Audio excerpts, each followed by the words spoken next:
또 다른 현안 한번 얘기해 보겠습니다. 그 대구 경북 신공항 관련해 가지고 뭐 저희 방송 최근 이제 계속 방송을 하고 있는데 이 소식인데요. 대구시가 대구 경북 신공항 화물 터미널을 군위군에 짓겠다라고 발표를 했답니다. 그래서 이제 의성 주민들이 반발을 하고 있다는데 네. 어쨌든 군위군이 대구로 편입이 되면서 뭐 그 이후에는 경북도는 이 대구 경북 신공항인데 대구 신공항이죠. 대구 신공항처럼 지금 가고 있어요. 처럼이 아니고 맞아요. 대구 신공항. 그러니까 저는 이거 보면서 정말 한심한 거 아니에요?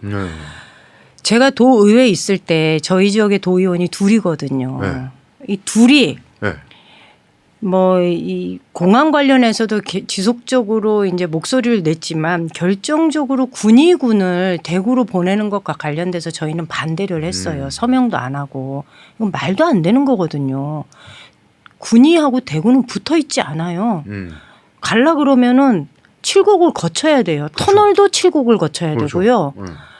803 정상 부위 4km가 붙어 있어요. 모래시계처럼 됐죠 지금. 네. 이렇게. 네. 그런데 무슨 행정을 거기 갖다 붙여요. 그러려면 칠곡이 대번에 다음번 지방선거 전에 우리 대구로 보내줘 이러면 또 가야 돼요. 그렇죠. 그러니까 이건 말이 안 된다. 그리고 이게 이제 선거구에도 문제가 생기거든요. 인구가 2만 5천이 대번에 빠져나갔다고 생각해 보세요. 그렇죠. 이게 만약에 있었으면은 지금의 선거구로 그래도 두세 번은 선거를 더 치룰 수 있는데 하나가 쑥 빠져나가면서 이거 당장 선거구를 다시 구성해야 되는 거예요. 그러지 않으면 국회의원 수가 한 석이 주는 거예요. 그렇죠. 뭐 뭐 수도권으로 그거는 간다 이런 얘기도 있고 그 네. 한석이. 네. 그렇죠. 그래서 그거는 뭐 그렇다 치더라도 그러면 군의를 보내주는 것에 동의를 했으면 공항이 진행되는 것을 봐가면서 군의를 보내줘도 늦지 않는다라고 주장을 했거든요. 네. 그런데 이 군의 군수가 공동 유치 신청서에 도장을 딱 찍고 나자마자 돌아서서 요구했던 게 그거잖아요. 보내달라. 안 보내주면 산 못 든다. 이거였거든요. 그러니까 막 온 데서 저희한테 압박이 들어오는 거였어요.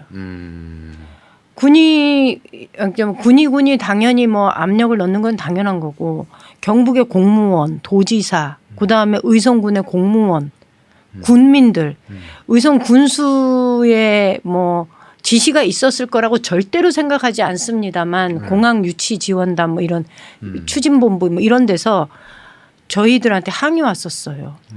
빨리 보내서 빨리 진행하게 하자. 도의회에서 빨리 좀 빨리. 처리해달라. 네. 근데 생각을 해보세요. 군의를 만약에 대구로 보내면은요, 실제로 공항과 관련된 모든 시설은 군의에 들어오는데 이 군의에 대한 인허가권을 경북 도지사가 쥐고 있으면 공항과 관련된 여러 가지 시설의 뭐 이렇게 배치나 용역에서 영향력을 행사할 수 있는데 이걸 대구로 줘버리면은 누가 인허가권을 쥐고 있어요? 대구시장이. 대구시장이죠.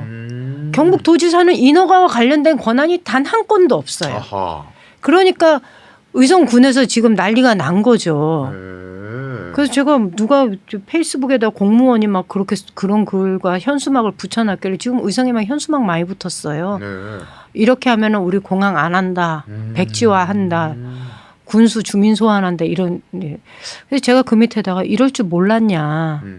그렇게 공항 건설되는 거 봐가면서 군의를 보내줘도 된다고 얘기를 했을 때는 우리를 막 역적 취급해놓고 이제 와서 아무 권한 없는 도지사한테 가고 항의를 하면 도지사가 뭘 약속을 할 수 있겠어요. 도지사를 만났더니 그러더래요. 저한테 아무런 권한이 없습니다. 이렇게 얘기하더래요. 이철호 도지사께서? 네. 실제로 권한이 없지요. 그러니까 저는 경상북도가 이 공항과 관련해서는 처음부터 지금까지 매번 단 한 번도 정확한 판단과 정책 결정을 한 적이 없고 매번 잘못된 판단과 잘못된 결정을 했다고 생각하는 거예요.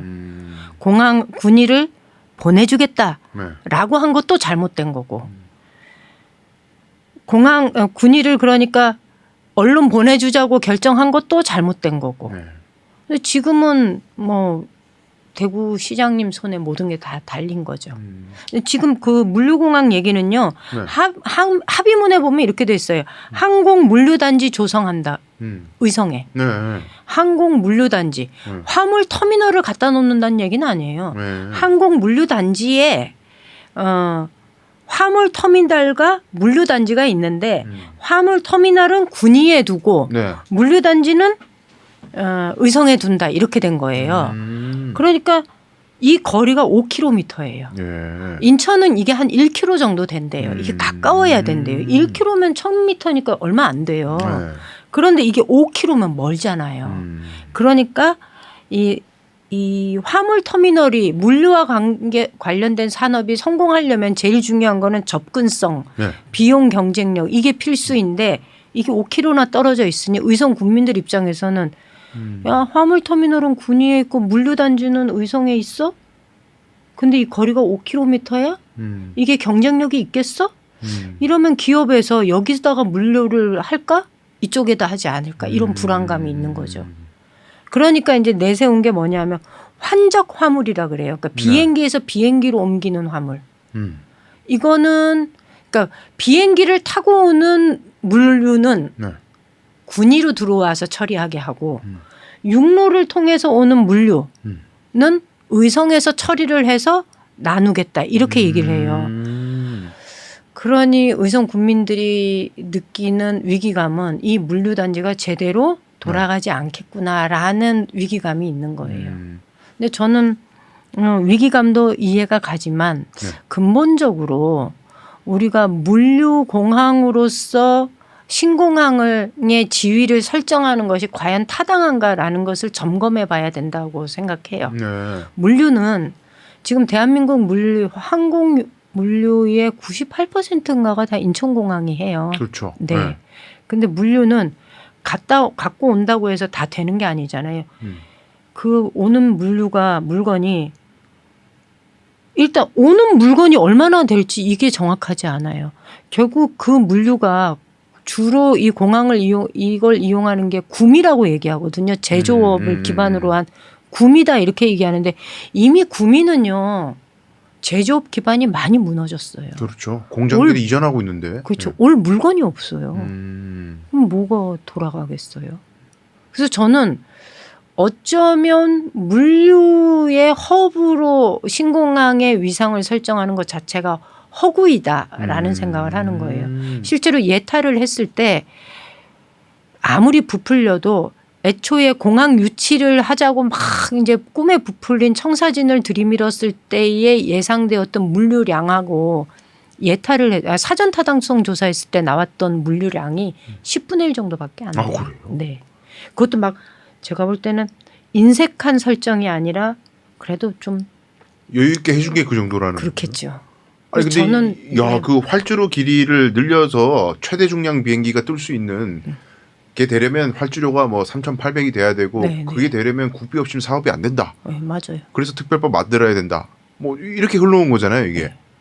근데 이제 그 국회에서 이게 뭔가 특별법에서 그 활주로 길이도 빠지고 어쩌고 할 때 항상 나온 얘기가 그럼 물류 수요가 있냐? 그거예요. 예, 있어야 그게 국비가 투입될 수 있는 명분이 생기는데. 전문가들은 예. 물류 수요가 없을 거다라고 봐요. 오. 그리고 어떤 전문가는 이렇게 얘기를 제가 이제 사람들하고 쭉 만나서 네. 이제 저도 그쪽 분야의 전문가는 아니니까 제 입장에서는 그래도 들어오기로 했는데 잘 됐으면 이게 좋겠으니까. 들어오면은 네. 저희 집 지도를 보니까 제가 농사 짓잖아요. 네. 저희 농장의 소음 지수가 65웨클 정도가 돼요. 70웨클까지가 피해 보상 지역인데요. 아, 걸쳤네요. 저는 거기 벗어나 있어요. 아하. 그러니까 그 소음을 다 견디면서 우리 집에 소들이 비행기 뜨고 내릴 때마다 깜짝깜짝 놀라서 이제 좀 난리가 날 것 같은데 그러네요. 네. 그럼에도 불구하고 어차피 들어온 거라면 이것이 지역 경제의 지역 발전의 어떤 모티브가 그러니까 네. 동기가 되면 좋겠어요. 근데 그래서 이러저런 분들을 만나보면 물류 허브로서는 조금 의구심을 제시하고 어떤 분은 이렇게 해요. 그거보다는 오히려 우리나라가 전투기가 고장이 나면 그 수리를 우리나라에서 못 한대요. 예. 네. 그 미국이 하거나 뭐 이렇게 해야 된대요. 그래서 일단 공항 부지가 넓잖아요. 네. 그러니까 넓으면 전투기들이 여기 다 와 있지 않겠어요. 밤낮 없이 훈련을 할 수 있는데 우리나라 군사공항에 이 밤낮 없이 훈련을 할 수 있는 데가 없어요. 여기도 밤에 훈련 못 하는 걸로 알고 있거든요. 그래서 만약에 밤낮 없이 훈련을 할 수 있는 여건이 마련된다면 저는 정비창도 이쪽으로 대거 옮겨오지 않을까. 오히려 항공 정비와 관련된 산업들이 물류보다는 훨씬 더 가능성이 있지 않겠느냐라고 보는 전문가들도 있어요. 네. 방향이 홍 시장님 말씀하시는 거하고는 완전히 다른. 물류는 아니라고 다들 얘기를 하더라고요. 근데 저는 공항과 관련해서는 도지사가 네. 큰 판단 미스였다. 전 지금도 이해 안 가요. 그때 왜 그랬는지. 홍 시장님 그 저희 방송 고소하지 마시고 어쨌든 그 여러 가지 비판 혹은 이제 이 실현 가능성에 대한 문제 제기는 이 국비가 들어가는 거니까 당연히 이제 언론 입장에서는 감시를 하고. 홍 시장님 이거 보시나요? 아이 보시죠, 그럼요. 홍 시장님은 진짜 안 보시겠지만. 네, 저는 홍 시장님을 디스한 발언은 단 한마디도 안 했습니다. 뉴스민 미워하지 마시기 바랍니다. 저는 도지사께서 잘못된 판단을 하시고 일을 잘못 추진하셨다. 이렇게 말씀드리는 그건 겁니다. 굉장히 듣기 좋아하시는 말씀입니다. 홍 시장님 굉장히 좋아하시는 말씀이에요. 근데 저는 근데 계속 그 얘기를 한 겁니다. 그렇죠. 네. 하여튼 잘 됐으면 좋겠는데 워낙 청사진을 크게 그리시니까 이 네. 길이가 큰 만큼 걱정도 크고 뭐 그런 거죠.